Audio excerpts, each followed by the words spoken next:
আবাস যোজনা ঘরের প্রাপকদের জন্য ইতিমধ্যে আপনারা জানেন প্রধানমন্ত্রী আবাস যোজনা গ্রামীণ বা প্রধানমন্ত্রী আবাস প্লাস যোজনার ইতিমধ্যে ফাইনাল লিস্ট প্রকাশিত করা হয়েছে। এই লিস্টে অনেকে আপনার লিস্টে নাম দেখার সাথে সাথে দেখছেন যে আপনার নিজের নাম নেই, তো এই নাম যে আপনার নেই সেই নিয়ে কড়াকড়ি নির্দেশিকা জারি করেছে কেন্দ্র সরকার। এর পাশাপাশি রাজ্য সরকার কিন্তু কড়াকড়ি নির্দেশ দিয়ে দিয়েছে, যেখানে বলা হয়েছে আগামী 2 দিনের মধ্যে প্রত্যেকের নাম উঠবে। তো কারা কারা এই লিস্টে নাম উঠবে, মানে ফাইনাল লিস্টে কাদেরকে তুলতে বলা হয়েছে কেন্দ্র সরকার এবং রাজ্য সরকারের পক্ষ থেকে বিস্তারিত জানতে পারবেন। যাদের নাম উঠবে না তাদের নাম কিন্তু উঠবেই না। তো আজকের ভিডিওটা প্রথম থেকে শেষ পর্যন্ত দেখুন, তাহলেই বুঝতে পারবেন কেন্দ্র এবং রাজ্য সরকারের পক্ষ থেকে কী কড়াকড়ি নির্দেশিকা জারি করা হয়েছে। তো অন স্ক্রিনে দেখতে পাচ্ছেন এখানে বলা হচ্ছে 2 দিনের মধ্যে আবাস যোজনা প্রকল্পে 84% বাড়ির অনুমোদন দিতে হবে জেলাগুলিকে। আগামী শুক্রবারের মধ্যে এই প্রকল্পের সুবিধা প্রাপকদের নামের চূড়ান্ত তালিকা আবশ্যিকভাবে পাঠানোর জন্য সব জেলা প্রশাসনকে নির্দেশ দিয়েছেন মুখ্য সচিব হরেকৃষ্ণ দ্বিবেদী। বুধবার আবাস প্রকল্পের অগ্রগতি নিয়ে মুখ্য সচিব বিভিন্ন জেলার জেলা শাসকদের সঙ্গে ভার্চুয়াল বৈঠক করেন। তো আপনাদেরকে এখানে মোর ইনফরমেশন মানে অত্যাধিক কিছু আপনাদের তথ্য দিয়ে রাখি, যেটার আপডেট আমি আপনাদেরকে সময়ের অভাবে দিতে পারিনি। বিষয়টা হচ্ছে গত বুধবার ইতিমধ্যে নবান্ন সূত্রে এমনটাই বিজ্ঞপ্তি জারি করা হয়েছিল যে কোনো ব্যক্তির বাড়িতে এমন হয়েছে যারা উপযুক্ত বা নন উপযুক্ত, মোট কথা উপযুক্ত ও অনুপযুক্ত যারা রয়েছেন তাদের বাড়িতে রিভেরিফিকেশন করার প্রসেস জারি করেছিল। কেননা অনেকে ধরে নিন আশা কর্মী দ্বারা যখন ভেরিফিকেশন হয়েছিল সেখানে লিখেছে যে এই ব্যক্তির এই জিনিস আছে বা নেই, আবার পুলিশ ভেরিফিকেশনের সময় সেটা কিন্তু মিলছিল না। এটা নিয়েই কিন্তু রিভেরিফিকেশন করার আপডেট দিয়েছিল, যার কারণে অনেক ব্যক্তির ইতিমধ্যে সেই ফাইনাল লিস্টে নাম ওঠেনি। যাই হোক, আপনাদেরকে আরও বিস্তারিত গেলেই আপনারা বুঝতে পারবেন যে এই আপডেটে কী বলা হয়েছে। তো দেখুন এখানে বলাই হয়েছে যে বুধবার আবাস প্রকল্পের অগ্রগতি নিয়ে মুখ্য সচিব বিভিন্ন জেলা শাসকদের সঙ্গে ভার্চুয়াল বৈঠক করেন। সেখানেই এই নির্দেশ দেওয়া হয়। এখনও পর্যন্ত আবাস যোজনার অধীনে 1,81,000 বাড়ি তৈরির অনুমোদন দেওয়া হয়েছে। তো আজকে যে আপনারা ফাইনাল লিস্টটি দেখলেন, শুধুমাত্র কিন্তু এই লিস্টে 1,81,000 শুধুমাত্র বাড়ির অনুমোদন দেওয়া হয়েছে। আগামী 2 দিনের মধ্যে বাকি 84% বাড়ি তৈরির অনুমোদন দেওয়ার নির্দেশ দেন মুখ্য সচিব। বুঝতেই পাচ্ছেন আজকে যে লিস্টটি আপনাদের জন্য বা যেটা লিস্ট আপনারা দেখতে পাচ্ছেন অলরেডি, এই লিস্টটা শুধুমাত্র কিন্তু 1,81,000, বাকি 84% বাড়ির ইতিমধ্যে কিন্তু অনুমোদন এখনও পর্যন্ত ফাইনাল লিস্টে আর কি তোলা হয়নি।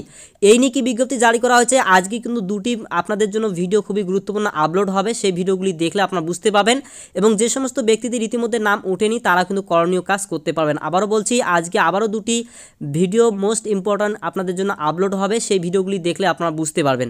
এখানে বলাই হয়েছে দেখুন যে কারণ কেন্দ্রের বেঁধে দেওয়া শর্ত অনুযায়ী আগামী বছরের 31শে মার্চ অর্থাৎ 90 দিনের মধ্যে আবাস যোজনার অধীনে রাজ্যে 11,24,000-এরও বেশি বাড়ি তৈরির কাজ শেষ করার সময়সীমা নির্দিষ্ট করেছে। তো বুঝতে পারলেন বর্তমানে যা লিস্টটা ইতিমধ্যে ফাইনাল লিস্ট প্রকাশিত হয়েছে বিভিন্ন জায়গায় এবং যেটা হবে সেটা সময়সীমা বেঁধে দেওয়া হয়েছে 31শে মার্চের মধ্যে।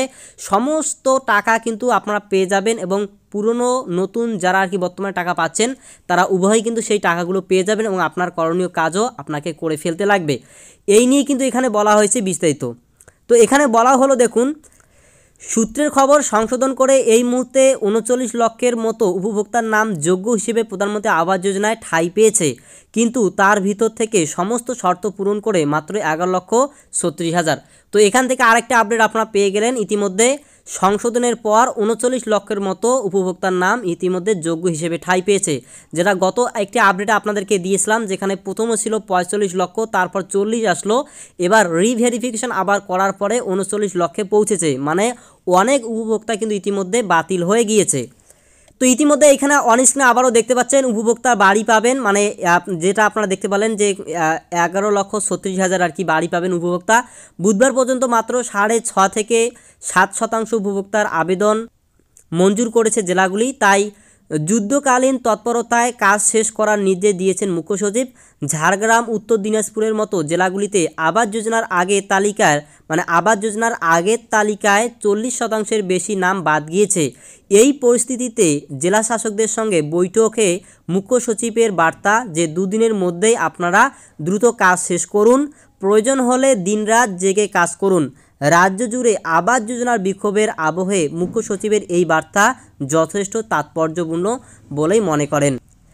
এছাড়াও এখানে বলা আছে দেখুন, উপভোক্তাদের চূড়ান্ত তালিকা তৈরির সঙ্গে সঙ্গে কেন্দ্রীয় গ্রামোন্নয়ন মন্ত্রকের নির্দেশিকা মেনে প্রকল্প রূপায়ণের রূপরেখা তৈরি করে ফেলেছে রাজ্য। এজন্য এখন থেকেই পঞ্চায়েত স্তরে বাড়ি নির্মাণের জন্য ইট ভাটা থেকে সরাসরি উপভোক্তাদের ইট সরবরাহের ব্যবস্থা করতে হবে। অন্যান্য কাঁচামাল সরাসরি ডিলার বা আপনাদের এখানে আবার বলা হয়েছে যে সাপ্লায়ারের কাছ থেকে কেনার ব্যবস্থা নিশ্চিত করতে হবে। নির্মাণের কাজ নজরদারি করতে ব্লক স্তরে কন্ট্রোল রুম চালু করে প্রত্যেক মাসে 10 থেকে 15 তারিখ আবাস সপ্তাহ পালন নির্মাণের তদারকি করতে হবে। তো বুঝতেই পারলেন ইতিমধ্যে যে বাড়িগুলো তৈরি করা হবে সেটা নিয়ে কিন্তু ইতিমধ্যে বলা হয়েছে যে প্রত্যেক মাসের আর কি 10 থেকে 15 তারিখ আবাস সপ্তাহ বলে পালন করা হবে। মানে ভিজিট করে আপনাদেরকে তদন্ত করা হবে যে সমস্ত উপভোক্তাদের তালিকায় নাম ছিল, টাকা পেলেন, তাদের ঘর বাড়ির কতটা কাজ হচ্ছে বা হলো না। এছাড়াও এখানে বলা আছে দেখুন, গৃহহীনদের জন্য সরকারি জমি চিহ্নিতকরণের কাজ বিএলআরওদের দ্রুত করার নির্দেশ দেওয়া হয়েছে। কাজের অগ্রগতি ব্লক থেকে মহকুমা ও জেলাশাসক স্তরে নিয়মিত পর্যালোচনা করতে হবে। বরাদ্দ টাকা খরচের আগে বাড়ি ধরে জিও ট্যাগিং বাধ্যতামূলক। 3 দফায় টাকা দেওয়া হবে। প্রত্যেক বাড়িতে স্বচ্ছ ভারত মিশন বা মনরেগার টাকায় শৌচালয় তৈরি করে দিতে হবে। বাড়ির চারদিকে বায়ো ফেন্সিং বা গাছ দিয়ে বেড়া দিতে হবে। এছাড়াও 100 দিনের কাজের প্রকল্পের টাকায় এই কাজগুলি করতে হবে। তো বুঝতেই পারলেন কী কী নিয়ম ছিল। এর আগের একটি ভিডিওতে আপনাদেরকে জানিয়ে দিয়েছিলাম যে আপনারা এই ঘরের পাশাপাশি কিন্তু আপনারা 100 দিনের কাজের 90 বা 95 দিনের একটি আপনারা টাকা পাবেন, যেখানে সম্ভবত আপনারা মোটামুটি আপনাদের কিছুটা টাকা ছিল। মোট কথা টোটাল মিলে 1,63,000 টাকার মতো হয়ে যাচ্ছিল। তো বিশেষ করে আপনারা বুঝতে পারলেন 100 দিনের কাজের টাকা দিয়ে আপনারা কী করবেন। এছাড়া আপনাকে 3 দফায় যে টাকাটি দেওয়া হবে, তারপর শৌচালয় বানানোর জন্য কিন্তু এখানে কথা বলা হয়েছে যে মনরেগায় টাকায় শৌচালয় তৈরি করে দিতে হবে, এমনটাও কিন্তু এখানে নির্দেশিকায় বলা হলো। তো আজকের ভিডিওর যে মূল উদ্দেশ্য ছিল সেটা আপনারা বুঝতে পারলেন। যে সমস্ত ব্যক্তিদের ইতিমধ্যে লিস্টে নাম ওঠেনি তারা অবশ্যই নিশ্চিত থাকবেন যে আগামী শুক্রবার কিন্তু অর্থাৎ আগামীকালেই কিন্তু আপনাদের নাম লিস্টে চলে আসবে। তো এই নিয়ে কিন্তু কড়াকড়ি নির্দেশিকা কেন্দ্রের পক্ষ থেকে দেওয়া হয়েছিল, সেই নিয়ে রাজ্যের মুখ্য সচিব হরেকৃষ্ণ দ্বিবেদী কিন্তু আজকেই কিন্তু এই আপডেটটি দিয়েছে। যা আপডেট পেলাম আপনাদেরকে জানিয়ে দিলাম। তো বুঝতেই পারলেন আগামী শুক্রবার নতুন করে আরও কিন্তু নাম লিস্টে উঠে যাবে। তো সেই নিয়ে লিস্টে যদি নাম উঠে যায় আবার আপনাদেরকে ভিডিও বানিয়ে জানিয়ে দেবো।